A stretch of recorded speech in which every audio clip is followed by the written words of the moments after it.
There's thousands of teeth at the very edge that you can't see with the human eye. So every time we use our knife, they bend a little. So if you took the knife out of the box, the teeth are totally straight.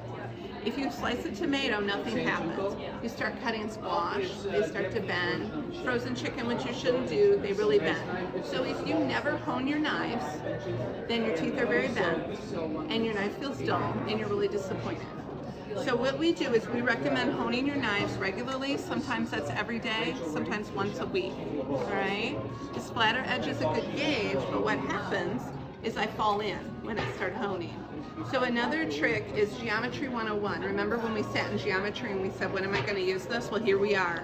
So you would start at 90 degrees, and then half of that is 45, and another half is 22 and a half, and a little more is 15. You start back down at the heel, and that's another benefit of the Pro, is that bolster's not getting in your way, okay? So you're gonna start back at the heel, and you're gonna go down the steel and down the blade. For some, it's like patting your head and rubbing your tummy, so if going straight is easier, you can go fast or slow, that part doesn't matter, but you also want to think about the pressure. You want 4 pounds of pressure on there so that you're getting a nice growl. You don't want it to sound like an angel playing the harp, okay? You want to get some growl. If you feel anywhere that's kind of sticky, that's usually where your teeth are the most bent, and just try again.